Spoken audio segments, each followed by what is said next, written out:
তোমরা অনেকেই ইংরাজি শেখা সবেমাত্র শুরু করেছো, অথবা কেউ বেশ কিছুদিন শিখছো কিন্তু সাফল্য লাভ করছো না। এর কারণ কি হতে পারে বা কি করলে তোমরা খুব দ্রুত ইংরাজিতে সাফল্য লাভ করবে, আজকে শিখবো সেই বিষয়। আজকে জানবো 5 tips for beginners who are learning English or who are starting out with learning English. যারা একদম ইংরাজি শিখছো, এই টিপসগুলো তাদের জন্য। শুরু করি চলো।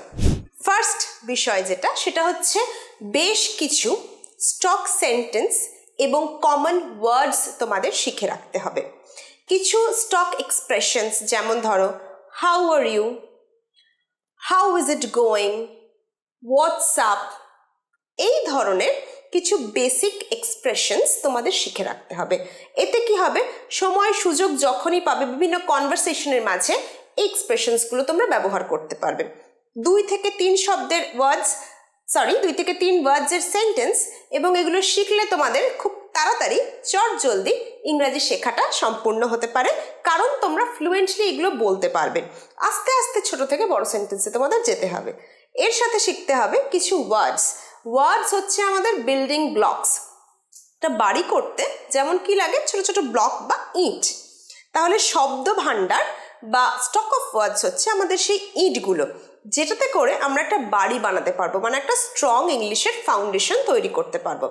তাহলে কিছু বেসিক ওয়ার্ডস তোমাদের জানতেই হবে, না হলে কি হবে, ভাবছো যে এইটা বলবে কিন্তু এটার ইংরাজি ওয়ার্ডটা কি সেইটার মাথায় আসবে না। সেইটাকে কাটাতে, সেই শব্দের খরাটা কাটাতে কি করতে হবে, বেশ কিছু কমন ইংরাজি ওয়ার্ডস তোমাদের শিখে রাখতে হবে।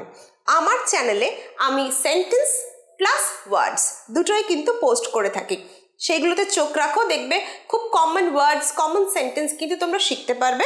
সাথেও শিখতে পারবে আমার সাথে বিভিন্ন উচ্চারণ, সঠিক উচ্চারণ এবং সেই শব্দগুলোর মানে। তাই চোখ রাখবে English media Bangla by SR এর চ্যানেলে, যেখানে আমি তোমাদের সাথে করব প্র্যাকটিস, তোমরা আমার সাথে করবে ইংরাজি শেখার প্র্যাকটিস। সেকেন্ড বিষয় হচ্ছে don't be anxious about perfect grammar. যারা শুরুতে শিখছো তারা একদম পারফেক্ট গ্রামার নিয়ে একদম চিন্তা করবে না। আমরা অনেক সময় কি হয়, যদি আমি গ্রামারে ভুল বলি, লোকে কি বলবে, আমি তো গ্রামারটা ঠিকঠাক জানি না, আমার তো টেন্সে খুব গুলিয়ে যায়, লোকে কি ভাববে, লোকে হাসাহাসি করবে, এই ভয়টা একদম প্রথমেই কাটাতে হবে। এই ভয়টা কিন্তু সবার থাকে, এবং যারা সাকসেসফুল হয় তারা কিন্তু এই ভয়টা কাটিয়ে ওঠে। প্রত্যেকেই আমরা কিন্তু যখন শুরু করি তখন সবটা আমরা জানি না, আমরা সবটা শিখে কিন্তু শুরু করি না, আমরা শিখতে শিখতে বা বলতে বলতে কিন্তু শিখি অনেকটা। তাই তোমাদেরও সেটাই করতে হবে। একদম চিন্তা করবে না যে লোকে কি বলবে বা আমি জানি না, তোমরা শুরু করো বলা। ওই যে বললাম, ছোট ছোট এক্সপ্রেশনসগুলো দিয়ে বলা শুরু করো, তাহলে দেখবে আস্তে আস্তে তোমাদের সেই কনফিডেন্সটা, সেই নিজের ওপর যে জোরটা, সেটা তোমরা ফিরে পাচ্ছ। 3 নম্বর বিষয় হচ্ছে, যখন শুরু করছো তখন টেন্সের যে 12টা ভাগ আছে, সেই 12টা ভাগ শেখার প্রথমেই কোনো দরকার নেই, বা 12টা ভাগ অ্যাপ্লাই করার দরকার নেই। রোজকার জীবনে আমাদের প্রত্যেক 12টা ভাগ কিন্তু সবসময় লাগে না। যারা তোমরা বিগিনার্স তারা একদম বেসিকগুলো শুরু করো। আমার চ্যানেলে আমি যে সেন্টেন্সগুলো দিয়ে থাকি সেগুলো একদম সেগুলো বেসিক লেভেলের জন্য। আস্তে আস্তে আমি অ্যাডভান্স লেভেলের জন্য যখন দেবো, তখন দেখবে বাকি টেন্সগুলো আমি ব্যবহার করছি। তাহলে প্রথমেই তোমরা simple past, simple present, simple future, present continuous, past continuous, present perfect, past perfect, এই ধরনের টেন্সগুলো নিয়ে কাজ শুরু করো। এই ধরনের টেন্সগুলো তোমরা ব্যবহার করো। আস্তে আস্তে future perfect continuous, future perfect, এইগুলোর ব্যবহার শিখে সেইগুলো অ্যাডভান্স লেভেলে পরে তোমরা ইউজ করতে পারবে। 4 নম্বর বিষয় হচ্ছে, যারা ইংরাজিতে ফ্লুয়েন্টলি কথা বলতে চাও তারা কিন্তু একদমই ইংরাজিতে শোনা বা পড়াটা নেগলেক্ট করবে না।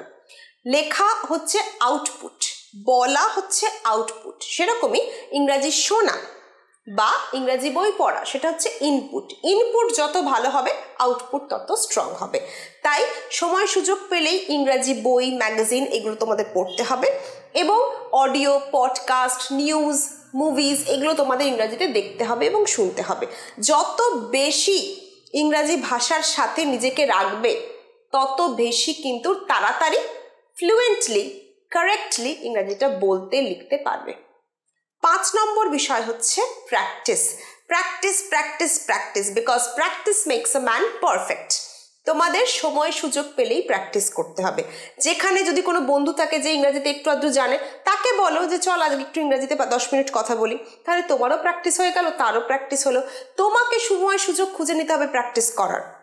আর যদি তোমাদের প্র্যাকটিস করার কোনো পার্টনার না থাকে, তাহলে ইংলিশপিডিয়া বাংলা বাই এসআর আর সঙ্গীতা তো আছেই তোমাদের সাথে। আমার সাথে তোমরা প্র্যাকটিস করবে। আমি বেশ কিছু ভিডিও দিই যেখানে আমার সাথে তোমরা প্র্যাকটিস করতে পারো, সাথে শিখতে পারো সেই ওয়ার্ডগুলোর মানে এবং তাদের সঠিক প্রোনাউন্সিয়েশন।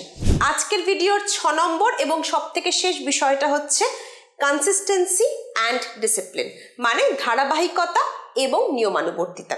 যখন কোনো কিছু শিখছো, সেটা খেলা শেখা হতে পারে, ক্রিকেট হতে পারে, চেস হতে পারে, ল্যাঙ্গুয়েজ লার্নিং হতে পারে, যেটা শিখছো সেখানে কিন্তু ডেডিকেশন, কনসিস্টেন্সি বা ধারাবাহিকতা এটা খুব প্রয়োজন।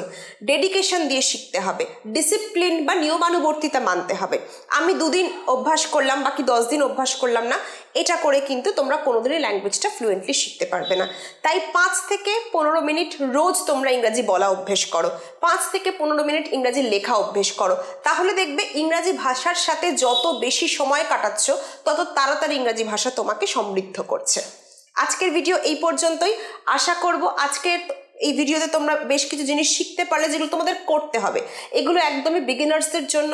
আমার চ্যানেলে যারা একদম শুরু থেকে দেখছো তারা হয়তো একটু এখন শিখে গেছো, কিন্তু যারা নতুন সাবস্ক্রাইবার্স, নতুন জয়েন করছো, তাদেরও আমার উচিত তাদেরও কিছু বলা, এবং তাদের জন্য আজকের এই 5টা কি 6টা টিপস আমি দিলাম।